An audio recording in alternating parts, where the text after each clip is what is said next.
কালিয়াচকে তৃণমূল নেতার ওপর হামলার ঘটনায় মূল অভিযুক্ত জাকির শেখকে শনিবার পেশ করা হলো মালদা জেলা আদালতে। উল্লেখ্য, গত 12 জানুয়ারি মালদার কালিয়াচকের নয়াবস্তি এলাকায় শুট আউটে গুলিবিদ্ধ হয় তৃণমূল অঞ্চল সভাপতি বকুল শেখ। মৃত্যু হয় আতাউল শেখ নামে এক কর্মীর। এই ঘটনায় আহত হয় এসার উদ্দিন শেখ নামে আরো একজন তৃণমূল কর্মী। আর এই ঘটনায় দলেরই নেতা জাকির শেখ ও নাসিমের বিরুদ্ধে অভিযোগ ওঠে। এই ঘটনার তদন্তে নেমে 3 জনকে আটক করে পুলিশ। বেশ কয়েকদিন ফেরার থাকার পর শুক্রবার জাকির শেখকে গ্রেফতার করে পুলিশ। শনিবার ধৃতকে মালদা জেলা আদালতে পেশ করা হয়।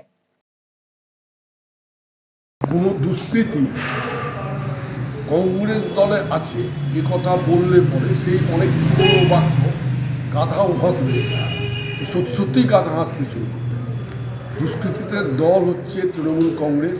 দুষ্কৃতীরা যে কোনো অপকর্ম করার পর তৃণমূল কংগ্রেসে আশ্রয় গ্রহণ করে নিজেদেরকে রক্ষা করার জন্য।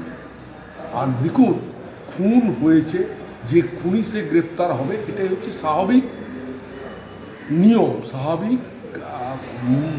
স্বাভাবিক নিয়ম একটা যে কোনো গণতান্ত্রিক দেশে আইন অনুযায়ী। এতদিন গ্রেপ্তার হয়নি কেন? খুন করলে কে গ্রেপ্তার হবে, কে গ্রেপ্তার হবে না, কোন খুনিকে রক্ষা করতে হবে, সবটাই ঠিক করে তৃণমূল দল। আগে স্যার গ্রেপ্তার হয়েছে, পুলিশ অ্যাক্টিভ হয়েছে, আরও যারা আসামি আছে তাদেরকেও গ্রেপ্তার করা দরকার এবং তদন্তটা তাড়াতাড়ি করা দরকার। কারণ এটা তৃণমূলের গোষ্ঠীদ্বন্দ্বের জেলাতে এরকম ঘটনা ঘটছে। কয়েকদিন আগে আমরা দেখলাম কাউন্সিলর খুন হয়ে গেলেন দিন দুপুরে। তৃণমূলের অঞ্চল সভাপতি তার সঙ্গে লোক, সে খুন হয়ে গেল। এর পিছনে কারা আছে?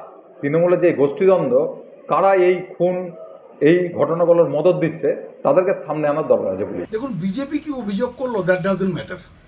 আমরা আপনাদেরকে আগেই বলেছিলাম যদুপুরের ঘটনায় একটু সময় দেন, সমস্ত আসামিরা অ্যারেস্টেড হবে।